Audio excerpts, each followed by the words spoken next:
Hello future doctors, welcome to our channel Ayurvedic future doctors. Last lecture में अपन ने respiratory unit start की थी, जो कि फिजियोलॉजी के पार्ट से अपन ने स्टार्ट की थी। उसमें अपन ने देखा था जो है anatomical pathway of the respiratory system, यानी general functional anatomy of the respiratory tract. वो आपने कंप्लीट देख लिया हो तो अच्छी बात है। उसके बाद में अपन देखते हैं, क्योंकि वो इम्पोर्टेंट टॉपिक है, वो अपना बेस है। फिजियोलॉजी की किसी भी यूनिट के स्टार्टिंग के जो 2-3 लेक्चर होते हैं वो आपके बेस डेवलप करने के लिए होते हैं। और जनरल इंट्रोडक्टरी लेक्चर था। आज अपने इम्पोर्टेंट टॉपिक जो कि मैक्सिमम जो एग्जाम में 10 नंबर में और 5 नंबर में पूछे जाने वाला सीधा क्वेश्चन है कि वेंटिलेशन क्या होता है। What is ventilation and the explain ventilation in brief. ये क्वेश्चन आपके आता है एग्जाम में 5 से 10 नंबर में, 5 नंबर में पूछ लेता है एग्जामिनर, या फिर 10 नंबर में पूछ लेता है। चलिए तो आज अपन स्टार्ट करते हैं वेंटिलेशन। वेंटिलेशन मेनली होता क्या है, तो देखो वेंटिलेशन जो है वो क्या होती है, एक रेट है जिसके अंदर क्या है, एयर जो है लंग्स के अंदर जाना और लंग्स के अंदर बाहर आना, यानी इनहेल और एक्सहेल की जो रेट है उसे ही अपन क्या कहते हैं, वेंटिलेशन। ये दो प्रकार का होता है, एक तो फिजियो पल्मोनरी वेंटिलेशन और एक होता है alveolar ventilation. Pulmonary ventilation mainly वो वेंटिलेशन है जो क्या है, लंग्स नोज से लेकर लंग्स तक जो एयर जा रही है और निकल रही है बाहर, वो। और जो एल्वोलर वेंटिलेशन है वो मेनली बेसिकली क्या है, वो है जो अपनी एल्वोलाई सैक है उसमें ब्लड में जो एक्सचेंज हो रहा है, जो अमाउंट में वेंटिलेशन हो रहा है गैसेस एक्सचेंज, उससे अपन एल्वोलर वेंटिलेशन कहते हैं। तो चलिए अपन स्टार्ट करते हैं। सबसे पहले देखते हैं जो पल्मोनरी वेंटिलेशन है वो क्या है। तो पल्मोनरी जो वेंटिलेशन है वो is a defined as the volume of the air moving in और आउट द रेस्पिरेटरी टैक्ट। देखो जो रेस्पिरेटरी टैक्ट के अंदर गैस की वॉल्यूम है जो अंदर जा रही है जो बाहर आ रही है, उसे ही अपन ने क्या कहा है, पल्मोनरी वेंटिलेशन, जैसा कि मैंने आपको पहले ही बताया था। उसके बाद में इसमें क्या लिख रखा है, given the unit of the time during the quite breathing. जो टाइम होता है ना उसे ही अपन पल्मोनरी वेंटिलेशन कहते हैं। It is also called minute ventilation या फिर रेस्पिरेटरी माइन्यूट वेंटिलेशन या वॉल्यूम। ठीक है, वेंटिलेशन भी इसको कहते हैं। ठीक है, आरएमवी। एग्जामिनर एमसीक्यू में दे देता है आरएमवी की फुल फॉर्म बताओ। ठीक है, तो यह आपका एक एमसीक्यू है, आपको ध्यान होना चाहिए। जो होता है रेस्पिरेटरी माइन्यूट वॉल्यूम, ठीक है, या फिर माइन्यूट वेंटिलेशन। उसके बाद में अपन बात करते हैं तो नॉर्मल वैल्यू है और कैलकुलेशन करते हैं, तो वो आता है normal value of the pulmonary ventilation is 6000 ml। 6000 ml मतलब 6 लीटर पर मिनट। ठीक है, ये एक एमसीक्यू में आता है। जो नॉर्मल पल्मोनरी जो वेंटिलेशन है उसकी वैल्यू कितनी होती है, 6000 ml पर मिनट। ठीक है, उसको आप कैसे भी जो है कर सकते हैं, जैसे 6000 ml किया तो 6 लीटर पर मिनट। ठीक है, वो ऑप्शन देख के आप टिक कीजिएगा, एमसीक्यू में आता है। ठीक है, इंपॉर्टेंट है। आपको हम क्या है इस सीरीज़ में हम आपको हर जगह जो इम्पोर्टेंट एमसीक्यू है वो आप बताते जा रहे हैं, वो आप मार्क कीजिएगा, वो आप ध्यान रखिएगा और उस पर ज़्यादा फोकस कीजिएगा, क्योंकि 20 नंबर एमसीक्यू के होते हैं तो आपको एमसीक्यू पे ध्यान रखना है। ठीक है, फिर इसमें क्या है, क्या बता रही product of the tidal volume multi, ये अपन को क्या करना है, जो ये आंसर कैसे है 500 यानी TV multiply by R R. तो रेस्पिरेटरी रेट होती है वो होती है 12 और टाइडल वॉल्यूम कितनी होती है 500। तो 500 गुना 12 कितना हुआ, अप्रोक्स 6000। अप्रोक्स क्या एग्जैक्ट 6000 आएगा, और ये क्या है एम में। ठीक है, ये इसका फॉर्मूला है, ये आपको याद होना चाहिए कि pulmonary ventilation is equal to tidal volume multiply by respiratory rate, जो कि टोटल होती है 6000 ml पर मिनट, यानी 6 लीटर पर मिनट। ठीक है, उसके बाद में अपन देखते हैं एल्वियोलर वेंटिलेशन। जैसा कि बताया था मैंने आपको, जो एल्वियोलर वेंटिलेशन होता है वो जो गैस, जो अमाउंट ऑफ गैस यूटिलाइज होती है इन एक्सचेंज, यानी एल्वियोलाई के अंदर जो गैसेस एक्सचेंज होता है पर मिनट, वही क्या है एल्वियोलर वेंटिलेशन। पर मिनट में जो गैसेस जा रही है और बाहर निकल रही है कौन से रेस्पिरेटरी ट्रैक्ट से, वो होती है पल्मोनरी वेंटिलेशन। और एल्वियोलर वेंटिलेशन जो एल्वियोलाई के अंदर गैसेस एक्सचेंज पर मिनट में हो रहा है वो एल्वियोलर वेंटिलेशन।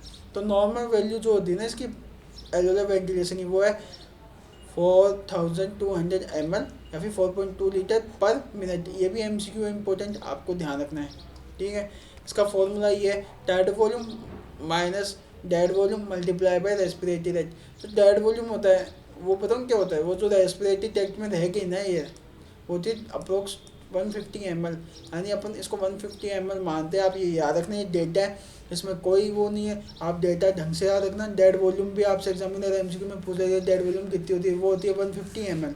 तो जो टाइडल वॉल्यूम है 500 ठीक है, फिर -150 ml मल्टीप्लाई पर रेस्पिरेटरी रेट, तो टोटल आएगा 4200 ml, यानी 4.2 लीटर पर मिनट। फिर डेड स्पेस, अब देखो डेड स्पेस इंपॉर्टेंट क्वेश्चन अब पूछ लेता है वाइवा में भी एग्जामिनर। जो डेड स्पेस है वो क्या होता है? Part dead space is the part defined as the respiratory tract where the gaseous exchange does not take place and the air present in the dead space is called dead space air। जो respiratory tract में air बच गई ना, जिसमें gases exchange में जो participate नहीं करती है, तो वही जो गैस होती है उसको अपन क्या बोलते हैं? Dead space. इसका रेस्पिरेशन में पार्टिसिपेट नहीं करती, उसको अपन 150 बोलते हैं। ठीक है, ये इंपॉर्टेंट चीज़ है, exchange does not take part. ठीक है, ये आपको ही ध्यान रखना है, इसका main point.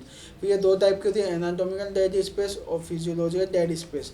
Anatomical dead space वही जो extend from nose to terminal bronchial, है ना, और जो it includes nose, pharynx, trachea, bronchi, primary bronchi, secondary bronchi, ternary bronchi up to the terminal bronchioles. उसके बाद में रेस्पिरेट यानी एल्वियोलर डक्ट आ जाती है। ठीक है, तो these structures serves only the passage for the air movement. ठीक है, फिर गैसेस एक्सचेंज यहाँ पे नहीं होता है, ये आपको ध्यान रखना है। फिजियोलॉजिकल जो डेड स्पेस है ना, वो वेरी भी कर जाता है डिजीज़ पे और कुछ चीज़ों पे। ठीक है, फिजियोलॉजिकल डेड स्पेस वो जो एल्वेलाई के अंदर जो गैसियस एक्सचेंज होता है, जो नहीं हो पाता, अनफॉर्चुनेटली जो नहीं हो पाता है, वही क्या है? Physiological dead space. अब देखो, physiological dead space include the anatomical dead space. ठीक है, 2 एडिशनल वॉल्यूम। ठीक है, इसमें क्या होता है? Percent in 2 additional volume. Additional volume included the physiological dead space. अब देखो, दो तरीके से हो सकती है फिजियोलॉजिकल डेड स्पेस एयर।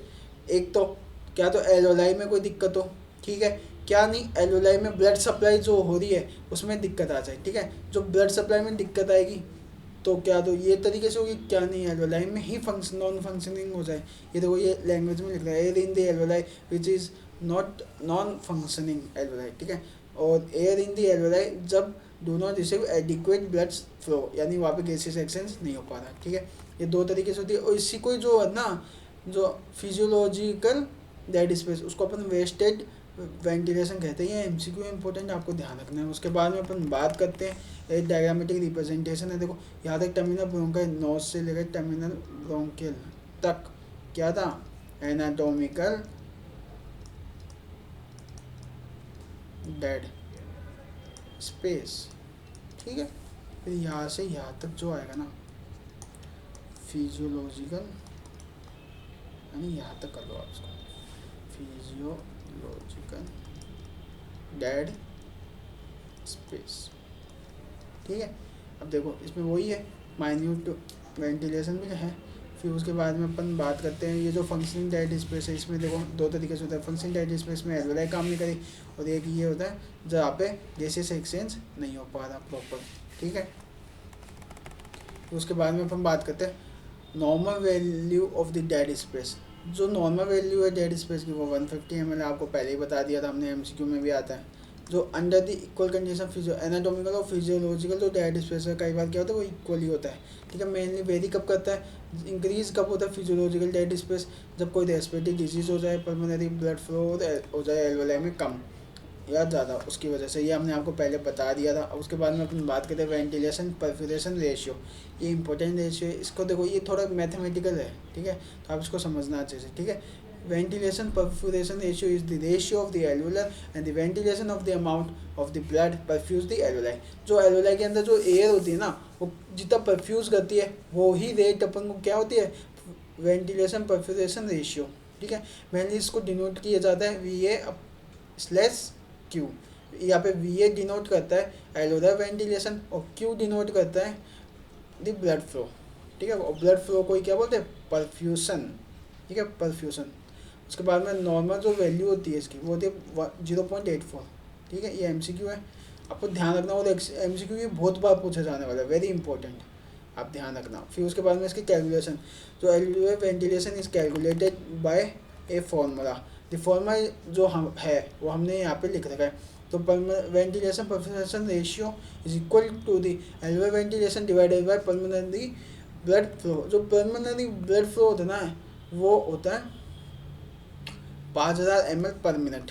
ठीक है, ये आपको वैल्यू है नॉर्मल, ये आपको याद रखनी है, पल्मोनरी ब्लड फ्लो, ठीक है। उसके बाद में जो एल्वेलर वेंटिलेशन है उसको निकालने का फॉर्मूला है टीवी माइनस डी एस, यानी TV tidal volume, D S मतलब dead space multiply by R R यानी रेस्पिरेटरी रेट। तो 500 माइनस 150 मल्टीप्लाई बाई 12 तो is equal to 4200 ml per minute. ये बताओ 4200 जो है ये एल्वेलर वेंटिलेशन अपन ने देखो सबसे पहले स्टार्टिंग में जो बात की थी ना, ये वही आ गया। अपन देखो घूम फिरा के लेक्चर के फर्स्ट जो अपन ने बात की थी, इसलिए ये ना लेक्चर को आप पूरा देखिएगा, क्योंकि आपको क्या है, अगर आप स्किप करके देखोगे तो कुछ कॉन्सेप्ट आपके ख़राब हो सकते हैं। तो आप वीडियो को स्किप मत कीजिएगा, जो वीडियो है उसको स्टार्टिंग से लेकर एंड तक पूरा कंप्लीट देखिएगा। इसमें क्या है, जो ये है ना एल्वेलर वेंटिलेशन हमने आपको बताया था, एल्वेलर वेंटिलेशन में मेनली कितना हो रहा था 4.2 लीटर पर लीटर पर मिनट, ठीक है। तो 4.2 लीटर पर मिनट आ रहा था। कैसे आ रहा था वो हमने आपको पहले बता दिया था। जो एल्वेलाई थी उसके अंदर जो वेंटिलेशन होता था दो था, एक तो पल्मोनरी वेंटिलेशन और एल्वेला। तो एल्वेला के अंदर गैसियस एक्सचेंज होता है ना, ये वो है। और जो पल्मोनरी वेंटिलेशन था वो क्या था, जब स्टार्टिंग में जो नोज से लेकर जितना भी वो है ना टर्मिनल ब्रोंकल वहाँ तक जो ब्रोंकाई है वहाँ तक, एल्वेलाई के अंदर जो आ रहा है वो एल्वेलर वेंटिलेशन। पल्मोनरी जो लंग्स के अंदर होता है ना गैसियस का इनटेक और आउटटेक, वो लंग्स के अंदर होता है पल्मोनरी वेंटिलेशन, ठीक है। ये आपको इजीली कॉन्सेप्ट क्लियर है। तो अपन देखो इन दोनों को अपन ने निकाल लिया, तो इसका क्या करना है अपन को वैल्यूज रख के कर लो डिवाइड।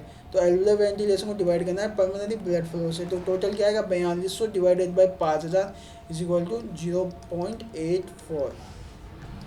ये इंपॉर्टेंट एमसीक्यू है, एग्जामिनर बार बार पूछता है, तो आपको ध्यान रखना है। तो वेंटिलेशन परफोरेशन रेशियो VPR बराबर 0.84। अगर आपको लेक्चर पसंद आया हो, अच्छा लगा तो do like share and subscribe to our channel. मिलते हैं अगले लेक्चर में, तब तक के लिए best of luck for your exam and do like share subscribe to our channel. और सब अपने दोस्तों के जैसे शेयर कीजिए, जिससे क्या है उनको भी बेनिफिट्स हो, ठीक है। मिलते हैं आपको अगले लेक्चर में and thank you so much for watching our channel.